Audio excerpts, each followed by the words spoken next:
Olá, olá, bom dia, boa tarde, boa noite, boa madrugada. Seja muito bem-vindo ao nosso bate-papo, um curso super especial aqui para o juiz leigo, a futura juíza leiga, o futuro juiz leigo. Meu nome é Roberto Figueiredo, para você que não me conhece. Já deixei o material aí para gente, o material em PDF completo, um material que envolve todas as nossas aulas, todos os nossos encontros em direito civil, para você ter a oportunidade não apenas de acompanhar a aula de hoje, mas se quiser já ir prosseguindo aí nos seus estudos, já ir adiantando aí a sua preparação. Eu vou já anunciar de imediato o nosso tema da aula de hoje, tá? A aula de número 1, ela vai falar da LINDB, da Lei de Introdução às Normas de Direito Brasileiro, e eu já vou também rapidamente deixando aqui o meu Instagram para quem tiver alguma dúvida. Tem lá o plantão de dúvidas também, né? Mas para quem quiser acompanhar a gente na rede social, você tem aqui o Roberto_Civil. Aqui nós temos o nosso Instagram, o @Roberto_Civil. Ali você pode, de repente, tirar alguma dúvida, dar um feedbackzinho da nossa aula, etc. Ou então, utilizar aí o plantão de dúvidas. Eu sempre confiei para estudos em concurso público, eu que já fui concursando, já fiz o concurso da Defensoria Pública, fui aprovado aqui na Bahia, fiz o concurso de Procurador do Estado, fui aprovado aqui na Bahia, exerço o cargo de Procurador do Estado. Eu sempre acreditei na minha formação, na minha preparação para concurso, naquele tripé: sala de aula, artigo de lei, leitura de código, leitura de legislação e resolução de questões. Esse é um tripé que dá muito certo, vai lhe ajudar muito. Se você tiver essa oportunidade, desenvolva aí o seu estudo dentro dessa linha, porque vai lhe ajudar muito para você ter aí um ponto de partida, um crescimento exponencial, tá? E vamos lá, a gente vai começar com a Lei de Introdução às Normas de Direito Brasileiro. A gente coloca aqui dentro dessa LINDB a primeira grande pergunta: o que é a LINDB? O que é a Lei de Introdução? O que é a LINDB? O que é a Lei de Introdução às Normas de Direito Brasileiro? O que é esse tema que nós vamos estudar, não é? A LINDB, a famosa LINDB, a famosa Lei de Introdução às Normas de Direito Brasileiro, é uma norma bem antiga, né? Um decreto-lei de 1942, um decreto-lei bem antigo que é dividido em três grandes pedaços, que é dividido em três grandes blocos. No primeiro pedaço, a gente vai estudar ali o Código de Normas, uma lei que vai disciplinar a existência, vigência e eficácia de outras leis. O plano da existência, da validade e da eficácia de outras leis. Uma lei que vai dizer quando uma norma entra em vigor. Uma lei que vai dizer quando uma norma é revogada. Uma lei que vai apresentar aquilo que a gente vai chamar de Código de Normas ou Código sobre as Normas. Então, esse primeiro grande conjunto de artigos da LINDB envolve o Código de Normas ou Código sobre as Normas. Trata-se de uma norma que tem como objetivo disciplinar a vigência, obrigatoriedade, integração, aplicação e interpretação de todas as demais normas. Daí ser denominada de norma de sobredireito ou norma de superdireito. Então, a LINDB, ela é isto, ou ela também é isso. O primeiro grande pedaço da LINDB, o primeiro grande conjunto de artigos da LINDB, vai nos trazer exatamente essa ideia. Mas a LINDB ela não é só isso, porque ela também envolve, em um segundo momento, regras de direito internacional, que não são, convenhamos, normas de direito civil propriamente dita, mas que estão ali na LINDB, no segundo pedaço, ali mais ou menos entre os artigos 9 a 19 da LINDB. Os primeiros artigos, do primeiro ao oitavo, você tem um código de normas, é verdade. Primeiro ao sexto, tá? Primeiro ao sexto, você tem um código de normas. Logo depois, ali do sétimo, mais ou menos até o 19, você tem direito internacional. E em terceiro lugar, do 19 ao 30, você tem direito administrativo. Então, é meio que desafiador apresentar apresentar para você um conceito de LINDB, porque ela tem, a lei de introdução dentro dela, esses três grandes pedaços. A base normativa da LINDB é basicamente esse decreto-lei, 4657 de 42, e essa lei federal 13655 de 18. Essa lei foi muito importante porque ela introduziu na LINDB temas de direito administrativo, do artigo 20 a 30. Então, se a gente pudesse esquartejar a LINDB, com perdão da expressão, a gente faria da seguinte maneira. Os primeiros dois artigos tratam de normas da LINDB envolvendo a vigência, o momento em que uma lei entra em vigor. O artigo 3º, o princípio da obrigatoriedade, ninguém pode, digamos assim, deixar de aplicar a LINDB alegando o desconhecimento dela. Na sequência, a LINDB vai tratar da integração normativa, aplicar a lei e, na falta da lei, os costumes, a analogia, os costumes e os princípios gerais do direito. Na falta da lei, né, integração normativa, a forma de se interpretar a norma. E aí a gente entra um pouquinho aqui com o direito internacional, artigo 6º, 7º e seguinte. Aquele segundo pedaço que eu lhe falei, né, na estrutura da LINDB, o direito internacional privado. A primeira parte é o Código de Normas, a segunda parte é o direito internacional privado e, finalmente, a terceira parte, o direito público. Então, essa seria a estrutura da LINDB que você encontrará nesse decreto e nessa lei federal que complementa o decreto-lei da LINDB. Então, grosso modo, a gente fez aí uma brevíssima introdução. Eu não lhe expliquei nenhum conteúdo até agora. Nós estamos apenas organizando os nossos estudos, organizando as nossas ideias, não é? Então, dito isso, você já sabe o que é a LINDB. Você já sabe que a LINDB está encontrada em um decreto-lei, em uma lei federal. Você sabe que a LINDB tem 30 artigos.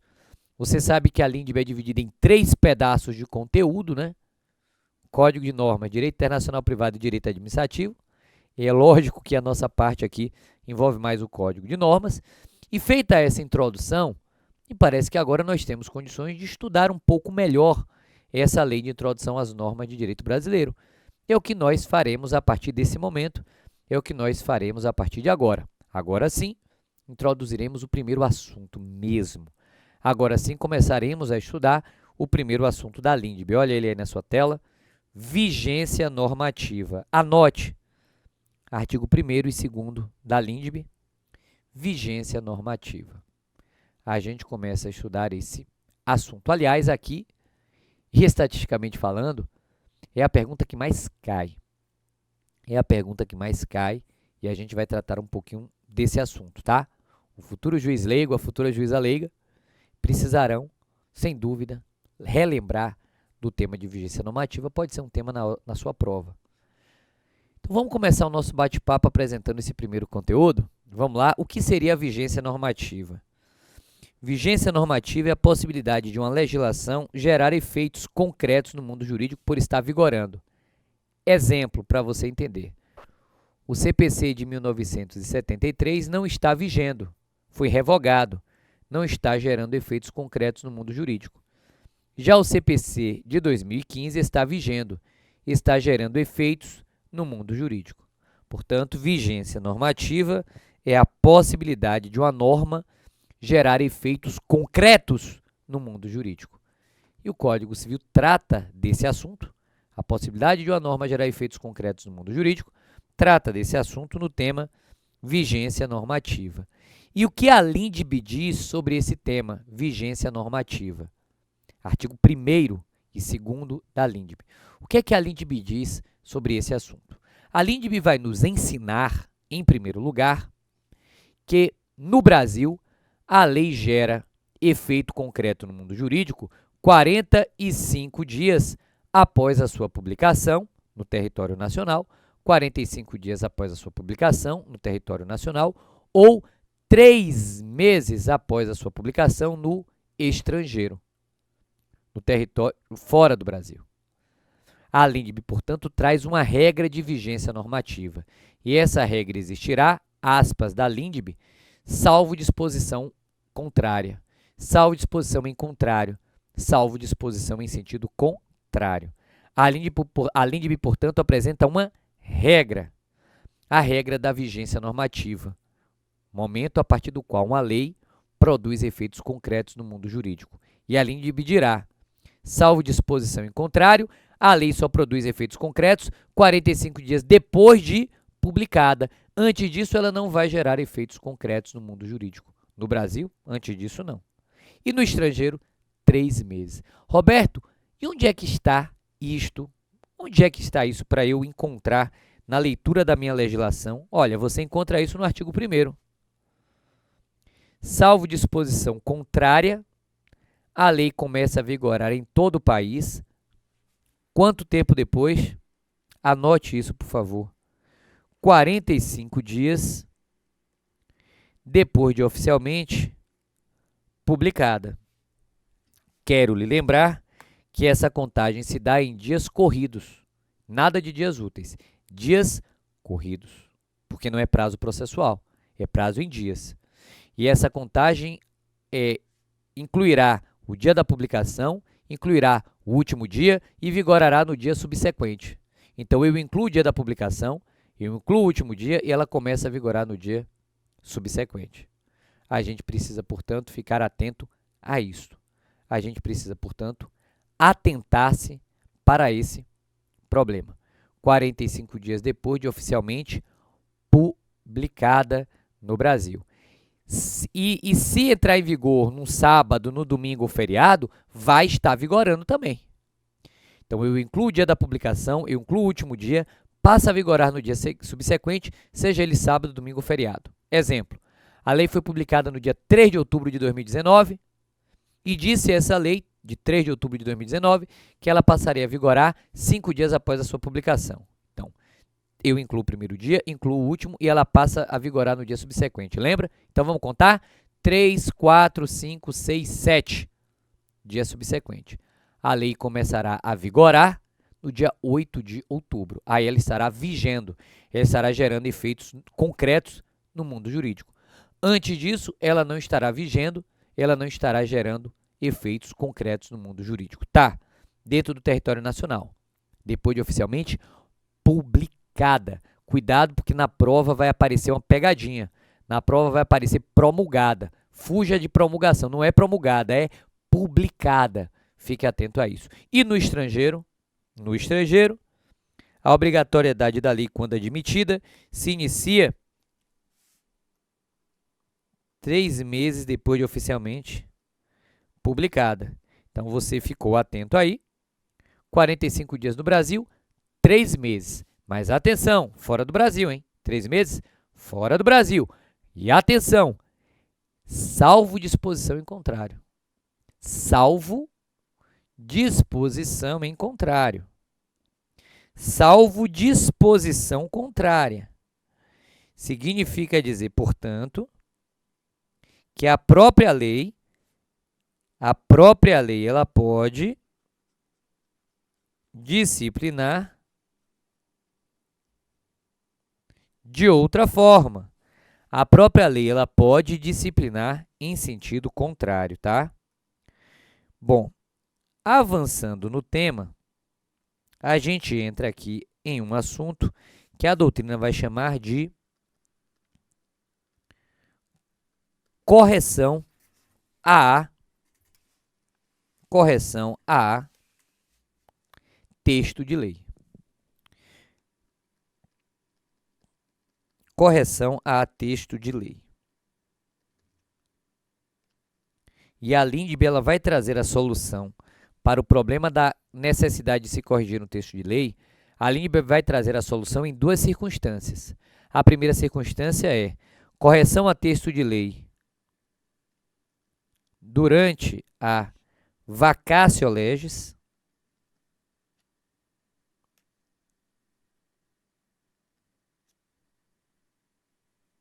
que está no parágrafo 3º, e a correção ao texto de lei já em vigor, após, portanto, a vacatio legis, antes de estar vigorando e depois de estar vigorando. Então, vamos começar com a primeira situação jurídica.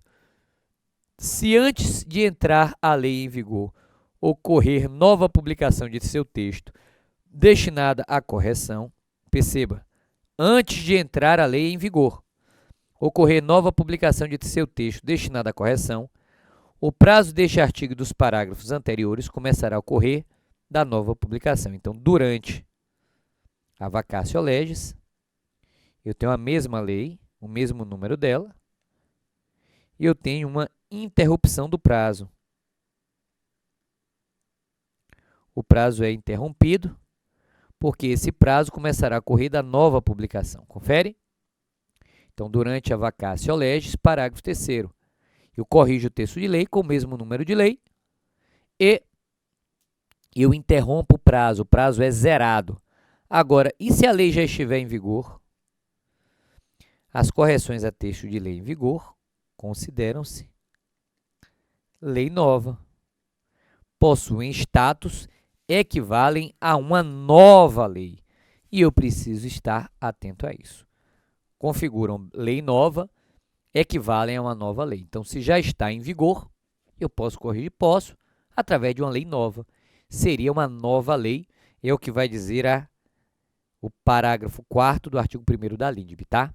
Então, com isso, a gente avançou aí no primeiro momento da LINDB, introduzimos um teminha a mais, que foi o tema da vacatio legis. Você recorda-se que a vacatio legis é o período entre a data da publicação da norma e a data da obrigatoriedade da norma. É possível que entre a publicação e a obrigatoriedade, entre uma coisa e outra, entre a publicação e a obrigatoriedade da norma, é possível que dentro desse período nós tenhamos a chamada vacatio legis, que é aquele período em que a norma não está vigendo, não está obrigando, aquele período em que as pessoas estão se adaptando. Você já viu que no Brasil, salvo disposição contrária, a vacatio legis é de 45 dias no território nacional e 3 meses no estado estrangeiro, depois de oficialmente publicada. Muito bem, vamos então avançar para o tema de número 2. Vamos falar um pouquinho, ainda na vigência normativa, que é o tema que nós estamos tratando, vamos falar um pouquinho agora de revogação. E agora eu lhe convido a estudar o artigo 2º do Código Civil. Olha, a sua prova é texto de lei, não adianta inventar. É texto de lei. Pode cair doutrina? Dificilmente pode. Possível? Tudo é possível na vida. É possível que caia doutrina? É. É comum? Não é comum. Pode cair jurisprudência? Não é comum.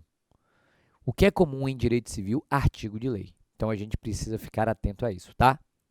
O tema de agora, portanto, é revogação.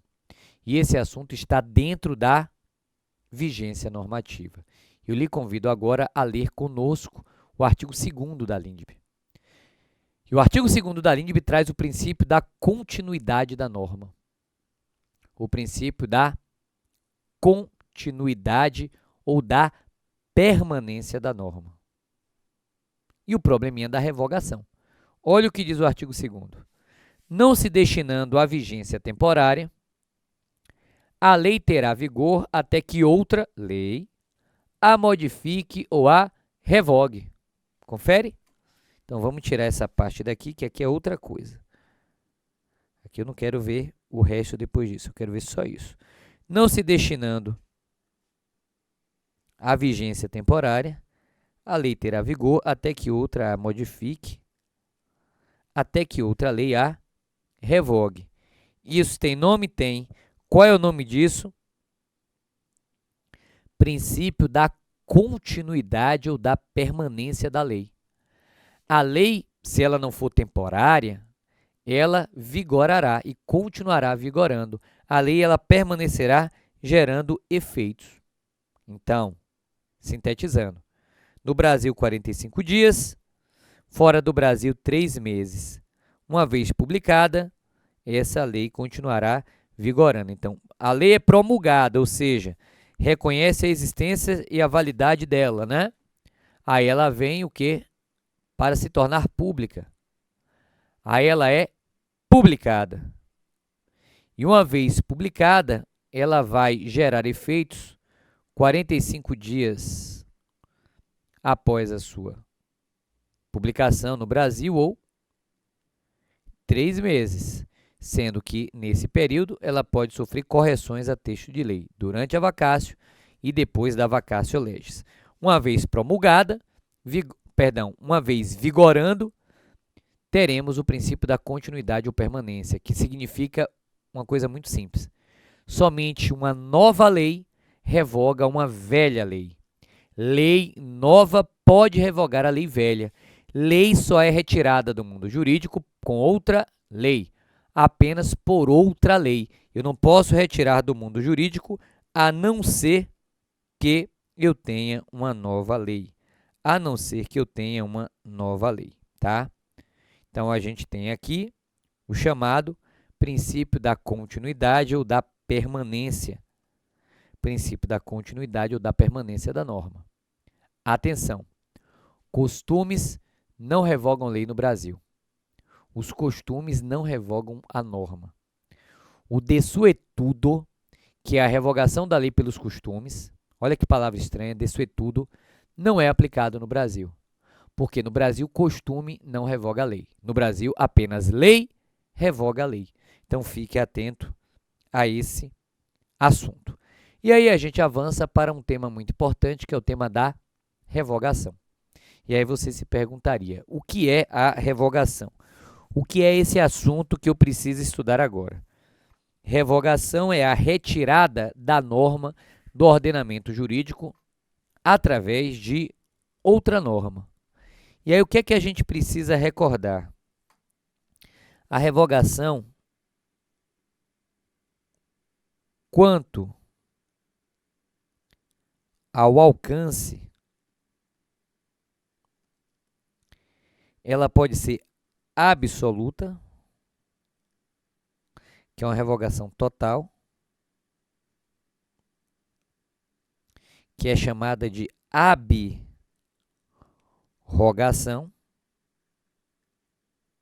Então, olha aí um macetezinho. Ab-rogação é a revogação absoluta. Ab-rogação é a revogação total. E a revogação, ela pode ser relativa, ou seja, parcial. E a revogação parcial, ela também tem nome. Derrogação. Então, fique atento a essas terminologias. Eu já falei do desuetudo, é uma terminologia estranha, você já notou. Já falei agora da ab-rogação, a revogação absoluta, e da derrogação, que é uma revogação relativa. Mas vamos adiante. Quanto à forma, porque a gente já viu quanto ao alcance, não foi? Quanto à forma, essa revogação pode ser expressa, quando a lei nova expressamente tira a lei velha do circuito, da vigência, ou essa revogação, ela pode ser tácita. Aquilo que a gente vai chamar de antinomia jurídica. Anote aí, por favor, tá? Aparente. Antinomia, contradição. Aparente porque tem solução. E a revogação tácita, ela tem critérios para se verificar se uma lei realmente foi ou não tacitamente revogada, né? Quanto à forma, tá? A gente viu quanto ao alcance e agora a gente está vendo quanto à forma. Quais são os critérios para identificar uma revogação tácita? Vamos recordar? Eu posso ter o critério hierárquico para entender que lei superior revoga a lei inferior. Critério da hierarquia, né? Critério hierárquico, lei superior revoga a lei inferior. Eu posso ter o critério cronológico. Lei nova revoga lei velha. E eu posso ter o critério da especialidade. Cuidado com esse último critério.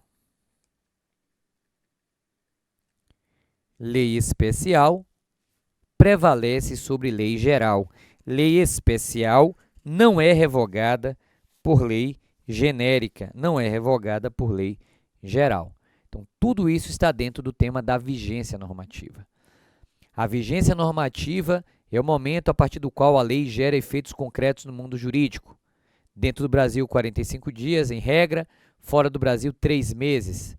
A vigência normativa se encontra com o princípio da permanência ou da continuidade da norma, em regra também, artigo 2º do Código Civil. E esse princípio da continuidade da norma, ele pode ser excepcionado pela técnica da revogação, que é a retirada da vigência da norma. Revogação essa absoluta, total, ab-rogação, ou relativa, parcial, derrogação, que é a revogação pela metade, uma parte da lei revogada. É possível. Mas essa revogação ela também pode ser expressa ou tácita. E o probleminha vai aparecer aqui na revogação tácita. Quando eu tenho uma lei nova que não diz que revogou a lei velha. E eu vou precisar de critérios para tentar descobrir se efetivamente ela revogou ou se efetivamente ela não revogou. E aí eu trabalho a técnica da hierarquia, cronologia e da especialidade. Vamos revisar? Quanto à extensão, a ab-rogação é a revogação total.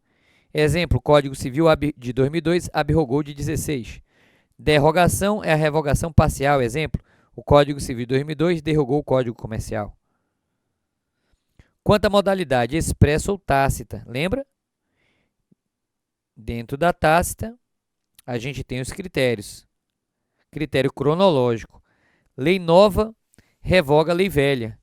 Critério da hierarquia. Lei superior revoga a lei inferior. E, finalmente, o critério da especialidade. Lei especial prevalece sobre lei geral. Estamos aqui tratando das antinomias, das contradições jurídicas. Antinomia jurídica aparente foi o tema aqui que nós tratamos, tá? Para finalizar o nosso bate-papo desse bloco 1, um bate-papo super rico, a gente viu aí desuetuto, ab-rogação, derrogação, vigência, revogação, permanência ou continuidade da norma. Para finalizar esse bate-papo do bloco de número 1, eu quero tratar com você aqui da repristinação. Artigo 2º, parágrafo 3º da LINDB. Repristinar é ressuscitar, é reativar, é reviver, é restaurar. E o que é que diz a LINDB sobre restauração de lei revogada? A LINDB vai dizer o seguinte: salvo disposição em contrário, a lei revogada não se restaura por ter a lei revogadora perdido a sua vigência.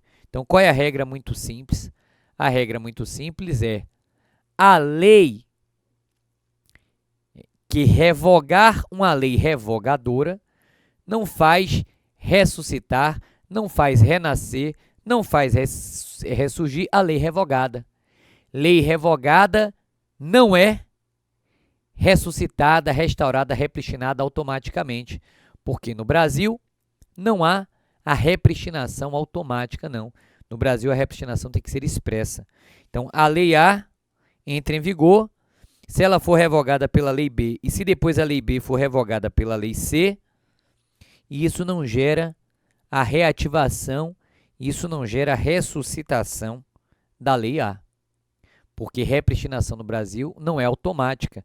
A repristinação no Brasil exige, digamos assim, exige uma expressa previsão normativa, tá?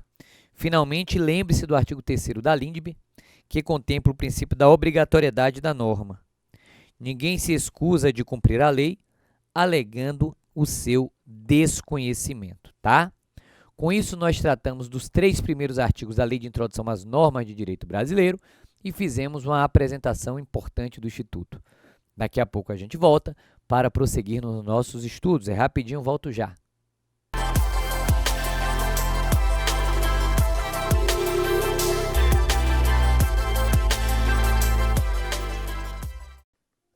E aqui estamos no nosso bloco de número 2.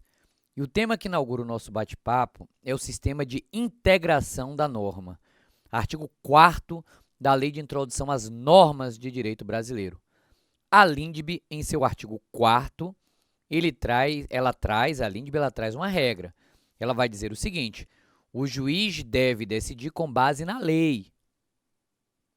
Essa é a regra. A lei é a fonte primária das decisões. Mas a LINDB, ela também prossegue dizendo o que se deve fazer se esta lei for omissa ou se essa lei for obscura, ou seja, se não existir lei sobre esse assunto. E aí entra em cena o chamado sistema de integração ou simplesmente integração normativa. Olha aqui, quando a lei for omissa, o juiz decidirá o caso de acordo com a analogia. Na falta da analogia e nessa ordem, os costumes. E na falta dos costumes, ainda nessa ordem, os princípios gerais do direito. Existe, portanto, um sistema de integração, também chamado de colmatação da norma. A lei é a fonte primária das decisões. Na falta da lei, na falta da lei, teremos a analogia, os costumes e os princípios gerais do direito. Então, a sequência seria esta. Tá? Fonte primária, lei. Na falta da lei, eu vou para a analogia. O que significa ir para a analogia? A lei foi omissa, a lei foi obscura, não há lei sobre o tema. Então, eu vou pegar uma lei semelhante para tratar de um problema semelhante. Analogia. Questões semelhantes merecem decisões semelhantes.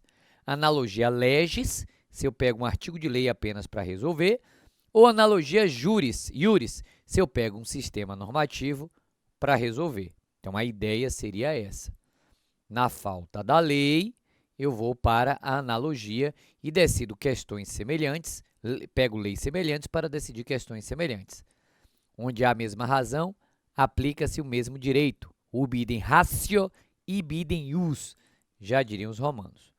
Agora, se nem analogia eu tiver, na falta da analogia, aplica-se os costumes.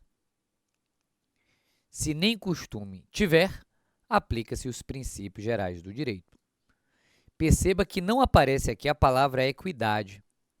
Se você ler o artigo 4º, você não encontrará a palavra equidade. Eu tenho a analogia, que é legal ou jurídica. Eu tenho os costumes. E eu tenho os princípios gerais do direito. Não lesar, dar a cada um que é seu, viver honestamente. Mas eu não tenho a equidade. Significa dizer que, em regra, não se deve decidir por equidade. Em regra, a equidade não é técnica de decisão em regra. Em regra é a lei, na falta da lei, analogia, costumes e princípios gerais do direito. Só será possível utilizar a equidade quando expressamente a lei autorizar. Fora daí, não se deve decidir por equidade, se deve decidir pela lei, ou pela analogia, ou pelos costumes, ou pelos princípios gerais do direito. Sistema de integração da norma, já que o legislador tem que decidir. Se o legislador tem que decidir, eu precisarei aplicar essas técnicas para solucionar o conflito. Então, essa é a ideia. Fique atento, o primeiro tema desse bloco de número 2 foi o sistema de integração das normas, tá? Vamos agora para o tema de número 3. Perdão, para o tema de número 2 desse bloco 2, né? Vamos para o tema seguinte. Vamos falar agora da interpretação das normas. Agora nós estamos no artigo 5º. da Lei de Introdução às Normas de Direito Brasileiro, que vai trazer algumas ideias de como se deve interpretar as normas. O artigo 5º, ele vai dizer que na aplicação da lei, o juiz atenderá aos fins sociais a que ela se dirige e às exigências do bem comum. Então, sempre que possível, o juiz vai aplicar os fins sociais a que a lei se destina às exigências do bem comum e nada menos do que isso. E nada a menos do que isso. Bom, quais são as espécies de interpretação? O que pode aparecer na sua prova para além do artigo 5º? Bom, vamos lá. As hipóteses de interpretação, elas são a gramatical ou literal, a lógica, a sistemática, a histórica e a teleológica, além da interpretação autêntica que a gente vai também abordar e de outras, né? Mas essas seriam as principais. Então, você tem aí a interpretação gramatical ou literal, a interpretação lógica, a interpretação sistemática, a interpretação histórica e a interpretação teleológica. Como se utilizar da técnica da interpretação gramatical? Na técnica da interpretação gramatical, o intérprete lança a mão da ortografia, do conteúdo semântico das palavras e, com isso, tenta extrair o sentido da lei. Então, há uma aproximação importante entre a ortografia, a semântica, a redação, o português e o sentido que se tenta extrair disto.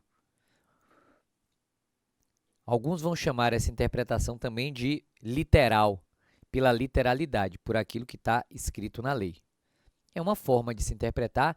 Há, inclusive, quem realize uma crítica à técnica de interpretação literal para afirmar que, na verdade, a literalidade é pressuposto de interpretação, porque para interpretar antes eu tenho que ler. Mas, se cair na sua prova, pode marcar com tranquilidade que a literalidade é, sim, técnica de interpretação. A segunda técnica de interpretação, que não está na LINDB, mas pode cair na sua prova, é a técnica de interpretação lógica. Na técnica da interpretação lógica, o intérprete vai utilizar os silogismos, as premissas maiores, as premissas menores, a síntese, a antítese, a conclusão. A partir dessa ideia, vamos dar um exemplo. Todos são iguais perante a lei. Está lá na Constituição Federal. Significa dizer, então, por lógica, que homem e mulher são iguais perante a lei. Porque se a Constituição diz que todas as pessoas são iguais perante a lei, se homem e mulher são pessoas, logo, homem e mulher são iguais perante a lei. A técnica de interpretação lógica, portanto, vai trabalhar com premissa menor, premissa maior e síntese. Vai trabalhar com a utilização da lógica, da ideia de causa e efeito, para com isso extrair um sentido normativo. Nós temos ainda a interpretação sistêmica ou sistemática, que é aquela por meio da qual o artigo de lei é compreendido de acordo com todo o sistema jurídico. Então, eu interpreto o artigo de lei de acordo com todo o sistema jurídico. A isso se convencionou de interpretação sistemática. Nós temos a interpretação histórica, e na interpretação histórica, o intérprete vai se socorrer às razões que, na história, justificaram a produção daquela norma, levaram o legislador a produzir aquela norma, daí a chamada técnica de interpretação histórica, e a técnica de interpretação teleológica ou finalística é aquela onde se busca o resultado das exigências do bem comum, os resultados da função social da interpretação da socialidade, uma interpretação que deve se harmonizar com o interesse coletivo. Então, essas são as técnicas de interpretação mais importantes. Tem uma que é curiosíssima, que é a chamada interpretação autêntica,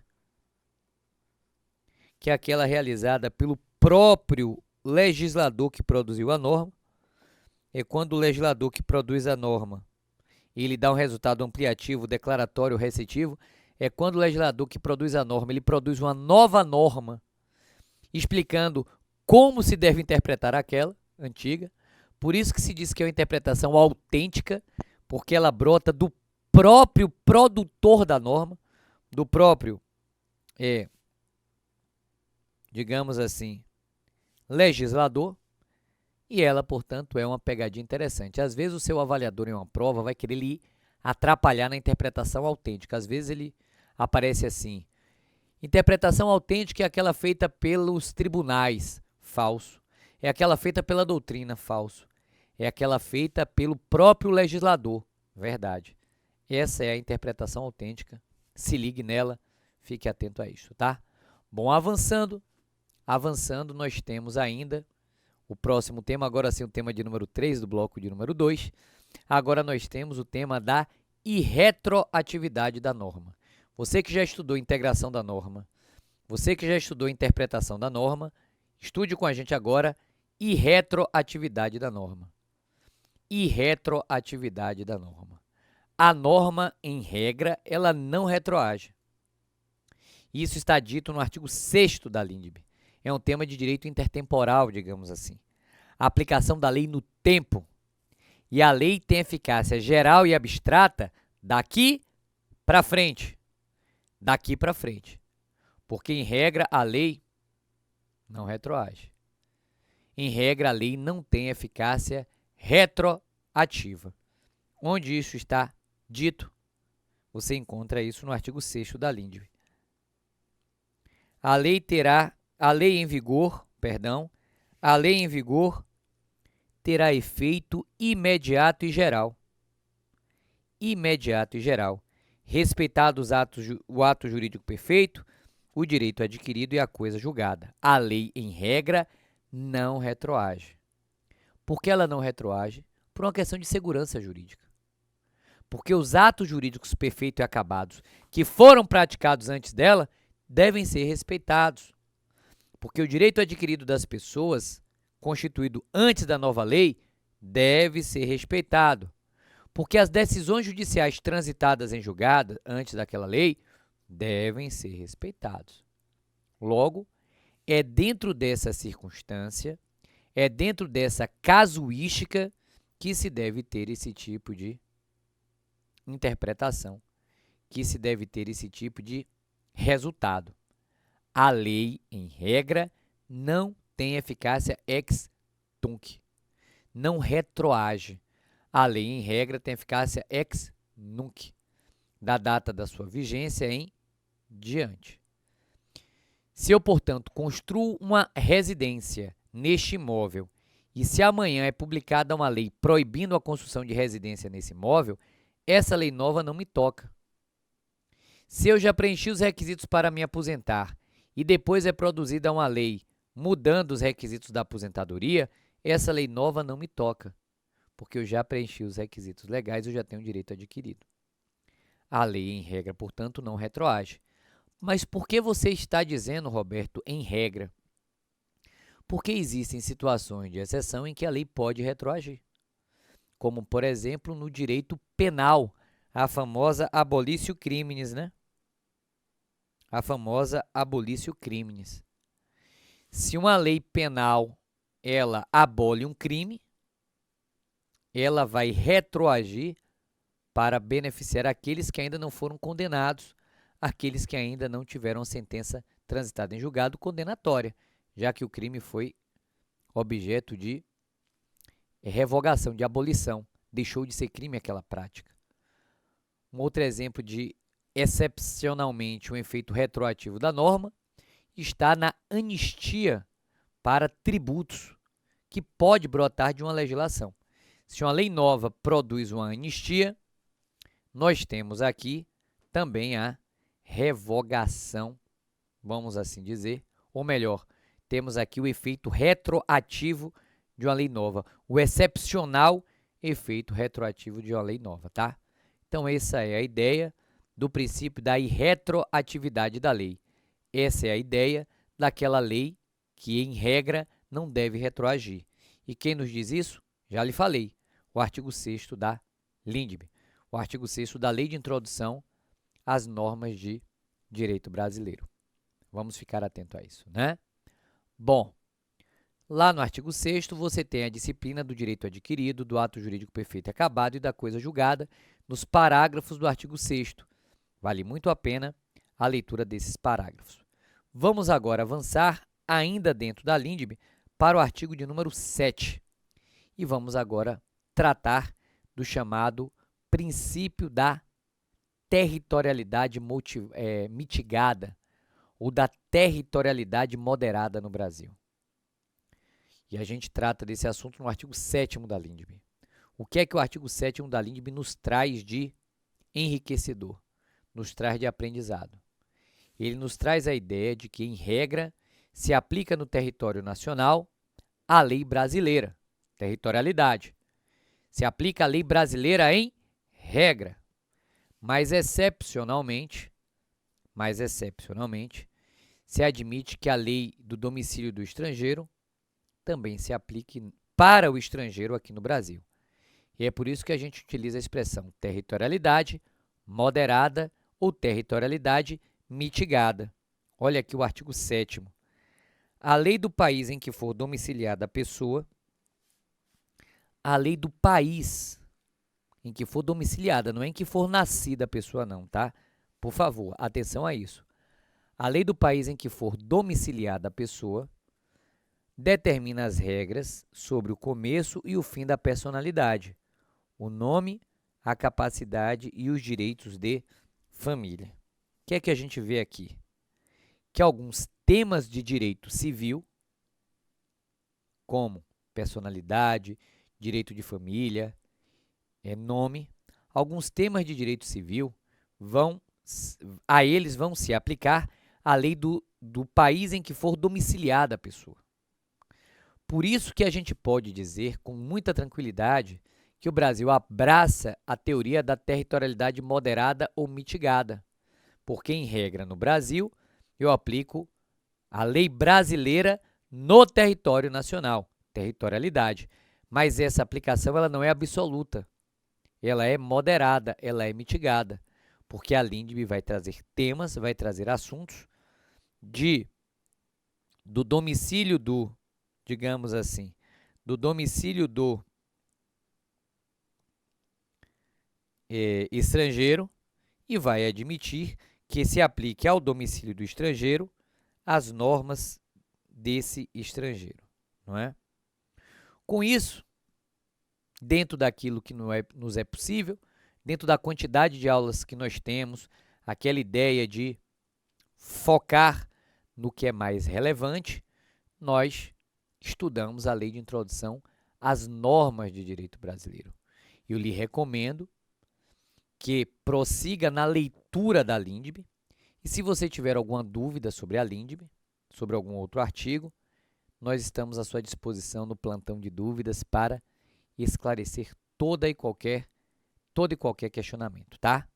Espero que a LINDB já tenha sido um assunto superado por você. Você assistiu a aula, você vai ler os artigos de lei e depois você vai resolver questões. E com isso a LINDB não será mais nenhum problema no seu concurso público. Mas a gente precisa avançar, tá? E a gente precisa agora entrar no Código Civil Brasileiro. E o primeiro tema do Código Civil Brasileiro aparece aí na sua tela. A gente vai conversar um pouco agora sobre pessoa natural. E a gente vai começar o tema a partir do assunto da personalidade. A personalidade é o tema de número 1. É o primeiro assunto que introduz o tema da pessoa natural. Só para você ter uma ideia, a pessoa natural é um assunto que você encontra entre os artigos 1, primeiro, ao 39 do Código Civil. Então, é do 1º ao 39, está lá a pessoa natural. 39 artigos. Quanta coisa importante de pessoa natural para a gente estudar, né? E dentro desse assunto, qual é o primeiro? Personalidade. Vamos começar com o pé direito. Vamos tratar da personalidade. A qualidade de ser pessoa. o pressuposto dos demais direitos? Basta ser pessoa para ter personalidade, porque a personalidade é uma característica inerente a toda pessoa, a todo sujeito de direito, a toda pessoa física ou jurídica. Basta ser pessoa para ter a personalidade. A personalidade, ela é uma aptidão. Essa é a melhor forma de você compreender o que é uma personalidade. A personalidade, ela é a aptidão. A aptidão para contrair direitos e obrigações na ordem jurídica. O que é a personalidade? A personalidade é uma aptidão para titularizar direitos e contrair deveres no mundo jurídico. E quem a possui é o denominado sujeito de direito. Portanto, menor de 16 anos tem personalidade, tem capacidade de direito, deficiente tem capacidade de direito, incapaz tem capacidade de direito. Por quê? Porque toda pessoa tem capacidade de direito. Capacidade de direito ou de gozo. Porque capacidade de direito ou de gozo é sinônimo de personalidade. Basta ser pessoa para ter personalidade. Eu gosto muito desse julgado aqui do ministro Luiz Felipe Salomão, quando ele diz que o absolutamente incapaz, ainda quando impassível de detrimento anímico, pode sofrer dano moral. O absolutamente capaz. Gosto muito desse julgado. Por quê? Porque tem capacidade de direito ou de gozo. Capacidade de direito ou de gozo é aptidão para contrair direitos e deveres no mundo jurídico. E basta ser pessoa para tê-la. Basta ser pessoa para tê-la. E a gente começa tratando dessa pessoa física, assim chamada pelo imposto de renda, ou pessoa natural, ou pessoa de existência visível, que é um ente dotado de estrutura e complexidade biopsicológica e que é capaz para praticar atos da vida civil, representado, assistido ou sozinho. Perceba, uma coisa é a capacidade de direito, que a gente está estudando, que é a aptidão para contrair direitos e obrigações no mundo jurídico. Outra coisa que a gente ainda não estudou é a capacidade de fato ou de exercício, que é a aptidão para praticar os atos da vida civil. Mas isso a gente vê depois, porque a gente está estudando a capacidade de direito ou de gozo, porque a gente está estudando a personalidade. E aí eu lhe coloco uma pergunta importante. A partir de qual momento a personalidade da pessoa natural ela é adquirida? A partir de quando começa a existência da personalidade da pessoa natural? As bancas de concurso público são natalistas por conta do artigo 2º do Código Civil, que vai dizer assim, olha a primeira parte dele, né, até o ponto e vírgula, vai dizer assim: a personalidade civil da pessoa começa do nascimento com vida. Então, nasceu vivo, adquiriu a personalidade. Então, quais são os requisitos para a aquisição da personalidade? Os requisitos são o nascimento com vida. Nascimento mais vida igual a aquisição da personalidade. Nascimento com vida igual a aquisição da personalidade. Agora, a lei põe a salvo, desde a concepção, os direitos do nascituro. Ah, Roberto, mas eu conheço várias teorias sobre a aquisição da personalidade. Realmente existem várias. Eu até coloquei algumas delas aqui para você, com os doutrinadores respectivos. A natalista, que nega, ou negativista, que nega a personalidade antes do nascimento com vida, como Silvio Rodrigues. A concepcionalista, a teoria da personalidade condicional, e por aí vai. Por aí vai. Só que na prova objetiva você deve ser natalista. Porque na prova objetiva você deve dizer que a personalidade é adquirida do nascimento com vida. Porque as bancas dizem isso. As bancas abraçam a primeira parte do artigo 2º do Código Civil. Nasceu mais viveu igual a aquisição da personalidade. E a vida aqui é o funcionamento do aparelho cardiorrespiratório. Respirou, adquiriu a personalidade. Mas a lei põe a salvo, desde a concepção, os direitos do nascituro. Então, o nascituro ele pode receber herança, doação, alimentos, sem problema algum, porque desde a concepção ele é protegido, apesar de não ter adquirido a personalidade. Então, perceba, nós estamos falando aqui da capacidade, mas até agora nós falamos da capacidade de direito ou de gozo. Só falamos sobre isso até agora. E sobre esse assunto falamos duas coisas. Primeiro, o conceito e segundo, o momento da aquisição. A gente viu que a capacidade de direito ou de gozo, conceito, é aptidão para contrair direitos e obrigações no mundo jurídico. A gente viu isso. E a gente viu, momento da aquisição, em segundo momento, que a capacidade de direito ou de gozo é adquirida do nascimento com vida. Então, esses foram os dois assuntos. Mas a gente precisa lembrar que, ao lado da capacidade de direito ou de gozo, nós também temos a capacidade de fato, também chamada de atividade ou de exercício. E esta capacidade de fato, de atividade ou de exercício é a aptidão para praticar sozinho atos da vida civil. E ela está prevista em dois artigos do Código Civil, os artigos 3 e 4 do Código Civil brasileiro.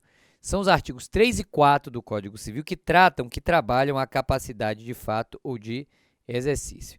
Então, vamos relembrar. O que é capacidade de direito? Capacidade de direito é uma capacidade genérica adquirida juntamente com a personalidade. Artigo 1º do Código Civil, ele nos apresenta a ideia da capacidade de direito. Toda pessoa é capaz de direitos e deveres na ordem jurídica. Toda pessoa é capaz, toda pessoa tem capacidade de direito ou de gozo. Isso não se confunde, insista-se, com a capacidade de fato, porque nem todos possuem capacidade de fato. Nem todos possuem a possibilidade de praticar atos da vida civil sozinhos. E aí, necessariamente, a gente avança para a figura do absolutamente e do relativamente incapaz. Perceba, a capacidade é a regra. A regra é a capacidade. Mas eu tenho hipótese de exceção a essa regra, tá? Hipótese de exceção. Artigo 3º. São absolutamente incapazes de exercer pessoalmente os atos da vida civil os menores de 16 anos. Então, estes são absolutamente incapazes. E aí eu tenho duas observações para lhe fazer sobre o menor de 16 anos. Primeira observação.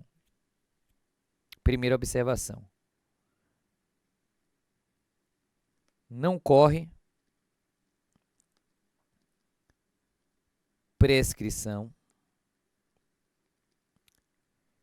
nem decadência contra o absolutamente incapaz. Então, contra o absolutamente incapaz, nem correrá a prescrição, nem correrá a decadência. Aqui você vai ao artigo 198, inciso 1º, e você vai ao artigo 208 do Código Civil. Não corre prescrição nem decadência contra o absolutamente capaz. Outra regra importante do menor de 16 anos. Não podem casar em nenhuma hipótese, nem em caso de gravidez. Não podem casar em nenhum caso, não podem casar em nenhuma hipótese. O tema está no artigo 1520, com redação agora de 2019 do Código Civil.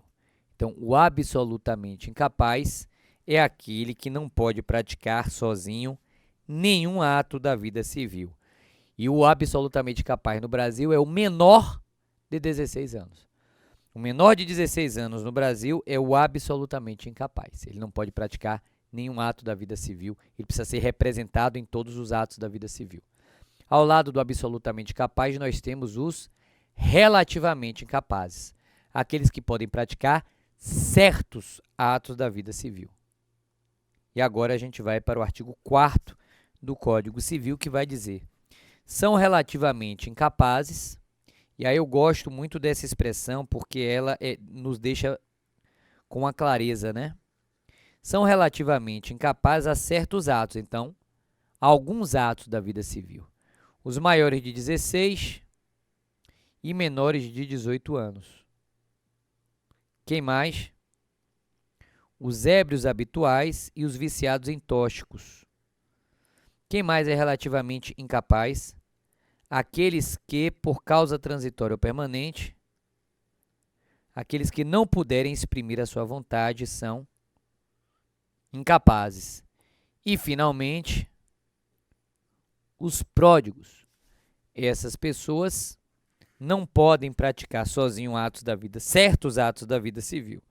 Não podem praticar sozinho certos atos da vida civil. Mas, atenção, corre prescrição e decadência contra relativamente incapaz, tá? Contra relativamente incapaz corre tanto prescrição quanto decadência. Dá uma lida nos artigos 1, 2, 3 e 4, reveja as suas anotações, porque daqui a pouco a gente volta para continuar o nosso bate-papo no bloco de número 3. É rapidinho, eu volto logo.